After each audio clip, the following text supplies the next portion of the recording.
Et si on parlait aujourd'hui des révolutionnaires du dimanche, des souleveurs de populace, des tenants de la révolution du sachoir de la Croix-Vence. Allez, on y va. Francis Lalanne et Olive, ça vous tente? C'est parti. Mais avant toute chose, j'aimerais d'abord remercier Jimmy Ladra, qui a bien voulu m'autoriser à utiliser sa reprise de La soupe aux choux pour illustrer cette vidéo d'aujourd'hui. Jimmy, merci beaucoup.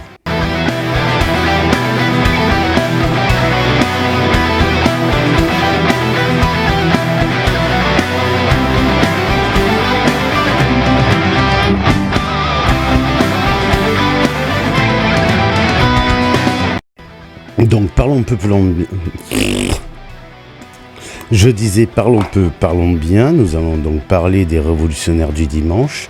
Pour ça, je vous renvoie à la vidéo que j'avais faite sur la complotocérette homogène épisode 3, qui traite de la création des Gilets jaunes par le Parti socialiste avec les documents, les sources à appui.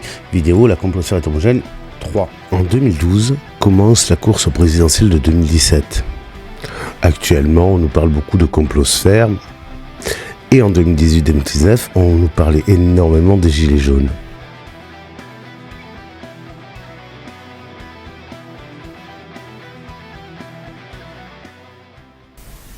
Ne livrez plus, monsieur, des armes à la haine. On ne fait pas le mal comme vous, sans remords. Et puisqu'on me demande mes dernières volontés, je l'affirme bien haut, je joue mal. Donc, notre ami Francis Lalanne rentre en politique à partir de 2007, lors des législatives.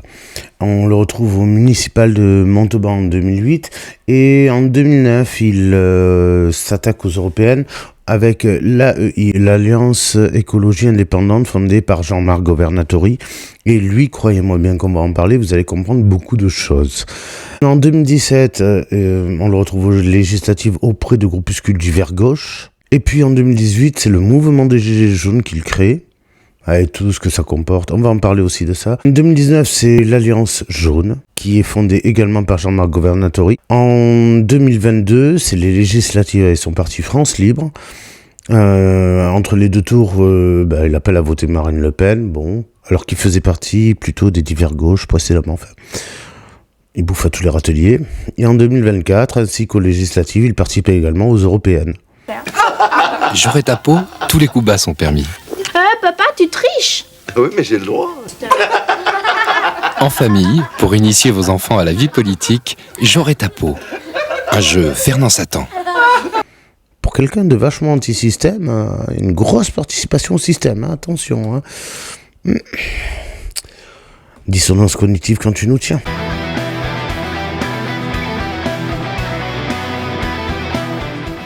C'est pas un live d'information, c'est pas un live comme on fait d'habitude, c'est un message. Je suis en présence de Francis Lalanne.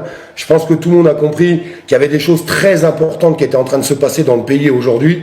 Et je pense qu'on a besoin d'en parler et je pense qu'on a besoin de réagir. Alors on va essayer de le faire aujourd'hui tous ensemble.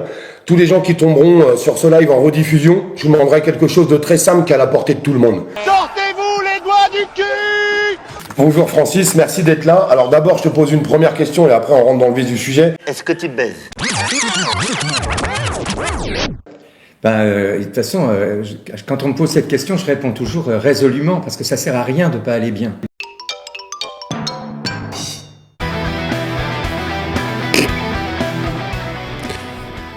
Pourquoi je me casse le cul à essayer de faire de l'humour et mettre quelques mèmes histoire de vous détendre pendant la lecture de ces vidéos en fait?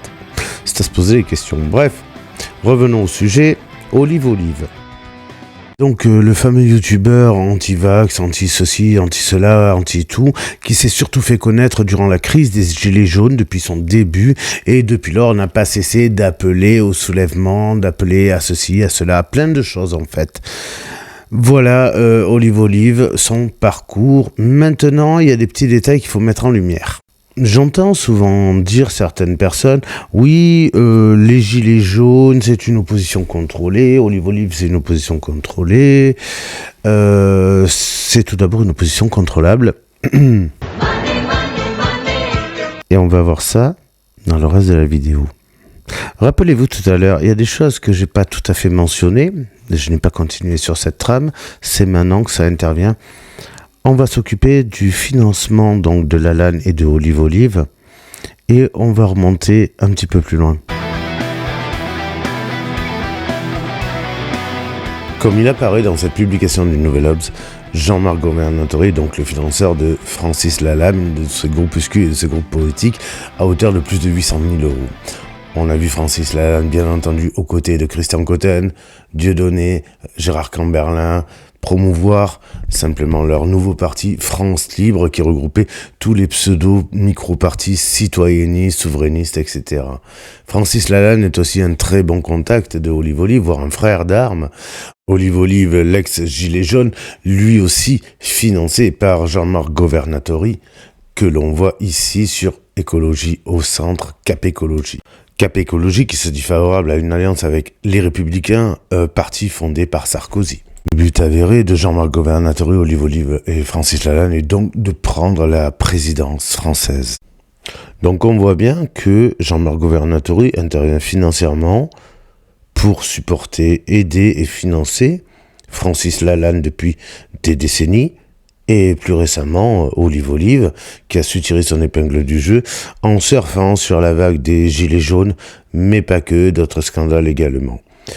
Ça répond pas à une question, mais qui est vraiment Jean-Marc Governatori? C'est quoi ses orientations? En fait, c'est qui ce mec? Bon, on va y répondre. Jean-Marc Governatori, donc est né en 58 à Nice, c'est un homme politique, un essayiste et surtout, ce que l'on ne dit pas, un très gros entrepreneur français dans le cadre de l'immobilier, on le verra un peu plus tard. En 97, il est candidat à plusieurs élections, législatives, européennes, scrutins locaux, notamment en PACA et en Île-de-France. Il tente également de se présenter aux élections présidentielles de 2007 et 2012, date à partir de laquelle il commence à fréquenter Francis Lalanne. Depuis 2020, il est conseiller municipal d'opposition à Nice. Cependant, après avoir été membre de l'UDF, il fonde et prend la présidence du parti La France d'en bas, qu'il renommera La France en action en 2004, puis de l'Alliance écologique indépendante en 2009. Il se présente à la primaire présidentielle de l'écologie de 2020 où il arrive en dernière position avec 2,35% des voix. Au début de l'année 2007, donc Jean-Marc Governatori signe avec notamment Corinne Lepage de Cap 21 et on va faire un petit encart sur Corinne Lepage. Donc Jean-Marc Governatori et Corinne Lepage. Ici, je vous mets un encart du magazine Le Point qui dit que les responsables politiques membres de la franc-maçonnerie se conduisent souvent comme des grands enfants. Chez Corinne Lepage, la franc-maçonnerie est une activité familiale puisque le mari de l'ancienne ministre de l'Environnement sous Macron, rappelons-le, depuis 2017, CF la complot sur Atomogène 3, qui s'appelle Christian Huglot, avocat de profession, est une personnalité en vue à la Grande Loge nationale française et participe à de nombreuses assemblées fraternelles. Corinne Lepage est franc-maçonne avouée, avérée, publiquement reconnue, et Jean-Marc Governatori traîne avec elle. Mais on va voir que les positions de Jean-Marc Governatori ne sont pas les seules à être intenables. Il a bien d'autres points de vue qui ne se défendent pas. Par exemple, ses très nombreuses accointances avec Renaud Muselier, avec qui il a fait partie commun, ses nombreuses accointances avec Europe Écologie Les Verts, avec Jadot et la Rousseau. Non, c'est pas la même, mais dans les deux cas, elles sont oubliables. Revenons à nos moutons. Le financeur donc de Francis Lalanne et Olive Olive pour toute leur démarche auprès des Gilets jaunes, au point de table 700, CF complot sur Atomogène 1, 2 et 3, par exemple. Eh bien, tout ce cinéma, en fait, on va voir que ce n'est pas seulement l'angle d'attaque préféré de Jean-Marc Governatori. En fait, quand on creuse un petit peu sur le bonhomme, on s'aperçoit qu'il a des soutiens, ou du moins des idéaux un peu particuliers, notamment avec la secte Anthroposophie. Mais oui, Anthroposophie, celle-là même, vous savez, qui soutient les écoles Steiner-Waldorf, la biodynamie, les laboratoires Velleda, tout ça. Bon, on y va. Quoi de mieux pour démontrer ses accointances sectaires que de le laisser nous expliquer lui-même ce qu'il en pense. Dans une interview donnée par le magazine Reporter, Jean-Marc Governatori nous dit qu'il croit beaucoup aux pédagogies de Montessori et Steiner, deux courants de pensée infantiles portés par la secte anthroposophie. Que le but, comme d'ailleurs dans toute secte, c'est de changer la culture d'une nation, d'un peuple, etc., etc. Là, le sectarisme à cette échelle de la poétique, en plus, comme on l'a vu un peu plus tôt de la franc-maçonnerie, c'est pas forcément ce qu'il y a de meilleur. De plus, bon, on peut ou pas ne l'aimer, mais Monsieur Jean-Marc Governatori avoue quand même qu'il a beaucoup de sympathie pour la socialiste Anne Hidalgo. Enfin, il nous dit, tout en bas de l'encart, qu'en tant qu'écologiste, il s'inquiète beaucoup de quelle planète il va laisser à nos enfants, mais aussi de quels enfants il va laisser à la planète. Je le laisse seul responsable de ses mots et de tous les sous-entendus que l'on peut en comprendre. Alors, petite parenthèse maintenant, parce qu'on en a un peu besoin, et c'est le bon moment. Que Jean-Marc Governatori ait des liens avec Francis Lalanne et Olive Olive, c'est un fait avéré. Qu'il les finance depuis de très nombreuses années, c'est un fait avéré. Que Francis Lalanne soit en fait un pur produit de l'opposition contrôlée via toutes les associations dans le cadre du WARN, We Are Ready Now, qui ont contribué aux campagnes présidentielles du Parti Socialiste, est un fait avéré. Que ça ne fasse pas plaisir à toute la complosphère de Table 700, les Christian Cotten, les Dieudonné, et tout ce ramassis de personnes, c'est un fait avéré et honnêtement, je m'en fous. En revanche, vous aurez la bonté de convenir que je source tous mes propos et que ce n'est pas mon avis personnel. Mon avis personnel étant beaucoup plus insultant et fleuri. Je ne le livre donc pas en public. Du moins pas maintenant. Peut-être la prochaine fois. Vous aurez donc l'obligeance de ne pas me prêter des intentions ou des idées puisque ce sont leurs mots, leurs paroles, leurs actes et leurs faits. Il n'y a donc ni diffamation ni calomnie de ma part. Maintenant, on va passer à ce que j'adore le plus, on va regarder ce qui n'est pas apparent. Et on va regarder des choses sur Jean-Marc Governatori. Vous êtes prêts ? Allez, c'est parti. Il y a quelques minutes de ça, je vous parlais de Jean-Marc Governatori, je vous disais que c'était un grand entrepreneur français. Ouais, c'est là-dedans qu'on va aller, bien entendu, vous me connaissez maintenant. Allez, on y va. Nous voici sur la page du site Papers de Jean-Marc Governatori, né en décembre 58. On va pouvoir observer un petit peu ce qu'il est de manière non apparente pour tout le monde. Alors, bien entendu, encore une fois, c'est de l'osine, c'est de documents publics, il n'y a rien de perso, de privé. Il n'y a pas de doxing, contrairement à beaucoup d'autres d'ailleurs. On peut voir d'abord qu'il travaille dans le cadre des activités immobilières, auxiliaires de services financiers et d'assurance. Rappelez-vous que dans Complot est homogène, je mettais en avant le principe que beaucoup de ces gens-là ont de nombreuses SCI. Bizarrement, hein. Alors, MGM SCI, vous pouvez le voir ici, en 2016, nous avons nos fêtes 1819. Je vous laisse aller chercher la référence de la fête de 1819. Qui est une SCI en 2019. Nous avons First, qui est une SCI en 1987. Nous avons Harmony 22, qui est une SCI en 2021. Nous avons Invest Company, qui est une SCI de 2002. Nous avons JM 2001, une SCI de 2001. Saint-Véran SCI de 1964. Jojan 98, une SCI de 1998, ISO 90, une SCI de 90, Babs, une SCI de 2015, Terre du Ciel Développement, donc c'est autre société civile, mais c'est apparenté, de 97, IRS Family, une SCI de 2020. Dans le cadre des entreprises qui ont été terminées, finies, donc Liciano, c'est une SCI qui a cessé, elle était en 2000. Go 2000, c'est une SCI qui a cessé, elle était en 99. Easy 89, c'est une SCI qui a cessé, qui a été fondée en 90. Criterian, cessé en 88. Simomar, elle a cessé et c'était une SCI de 1989.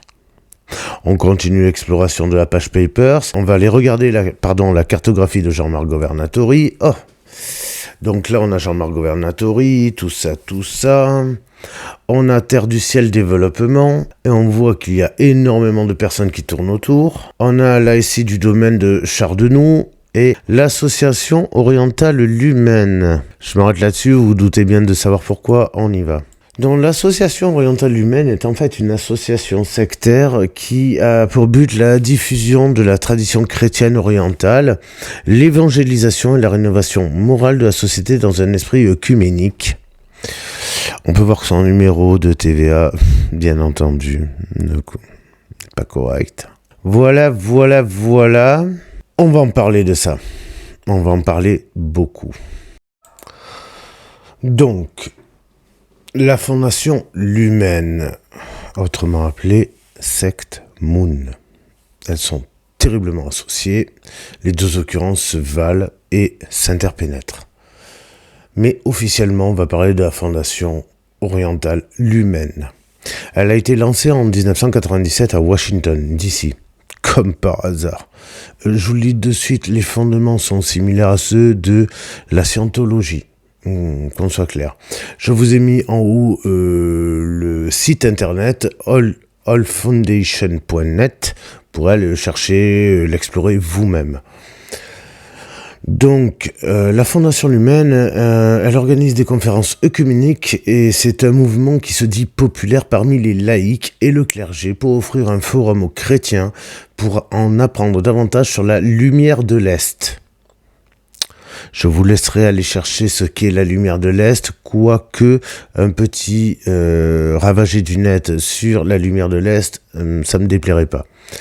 Ils permettent aux orthodoxes orientaux, aux catholiques orientaux, aux catholiques romains de se rencontrer et prier ensemble, d'apprendre des traditions des uns et des autres et de devenir amis ensemble en recherchant un objectif commun, qu'ils soient tous un dans l'Église du Christ.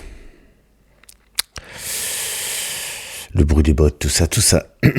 Voilà donc qui permet de financer en partie Jean-Marc Governatori, lui-même financeur de Francis Lalanne et Olive, eux-mêmes vraiment très actifs avec Gérard Camberlin, Christian Cotten, Dieudonné et toute la clique Table 700, dans le cadre de la liberté de ce qu'ont été les Gilets jaunes, eux-mêmes fondés par le Parti socialiste via Démocratie ouverte. Maintenant, vous savez exactement que oui, factuellement, Lalanne et Olive sont des oppositions contrôlées et totalement contrôlables.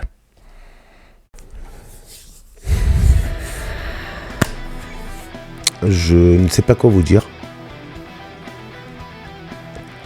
Je suis désolé pour tous ceux qui suivent ces personnes, qui croient réellement que ces gens-là désirent mobiliser les citoyens et les citoyennes autour de véritables démarches démocratiques, de véritables démarches d'écoute, de véritables démarches de table de discussion.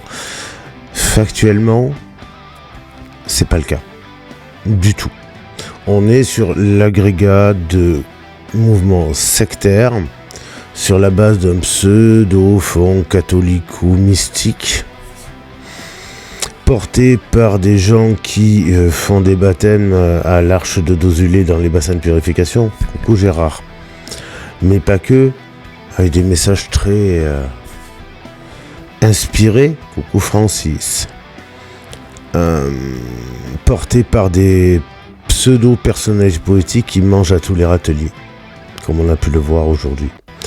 Donc pour tous ceux qui ont encore la bonté extrême de croire en ces gens-là, sachez qu'il y a au moins un humain en France qui est vraiment désolé pour vous et vous l'avez devant les yeux. Je suis désolé vraiment pour vous. Voilà, croyez bien que ce n'est pas à charge. Je ne cherche pas à faire tomber les gens, je raconte simplement leurs actes, leur parcours, leur histoire au travers des nombreuses pièces juridiques, des nombreux discours qu'ils tiennent. Ce ne sont pas mes mots, ce ne sont pas mes documents, ce ne sont pas mes signatures. Je ne fais que les montrer à un public sans distinction, sans a priori. Quoique j'en ai, bien sûr, mais je les garde pour moi. Du moins, pour l'instant. Je tiens à juste vous signaler que cette vidéo fait partie de la série des complots cérébromogènes, bien qu'elle figure dans le cadre des ravagés du net, parce que Lalanne indépendamment et Olive Olive indépendamment sont quand même deux beaux ravagés du net. Faut dire les choses. Que cette vidéo fait le lien entre la complot cérébromogène 3 et le prochain épisode, ou à moins qu'il soit déjà sorti quand vous verrez cette vidéo, l'actuel épisode, la complot cérébromogène 4. Voilà. Donc, eh bien, je vous remercie d'avoir regardé cette vidéo. J'espère qu'elle vous aura appris quelques petites choses intéressantes. Si ce n'est pas le cas, à minima qu'elle aura su vous faire rire. Vous êtes de plus en plus nombreux à vous abonner à la chaîne. Vous êtes de plus en plus nombreux à me soutenir, à soutenir le travail de la chaîne Vox Gallica. Je vous en remercie énormément. Malgré quelques attaques sans importance et qui n'ont aucune incidence, vous êtes quand même de plus en plus. Et ça, vous pouvez vous en féliciter et vous en remercier. Sur ce, ciao. Et bienvenue chez les ravagés. Hell yeah.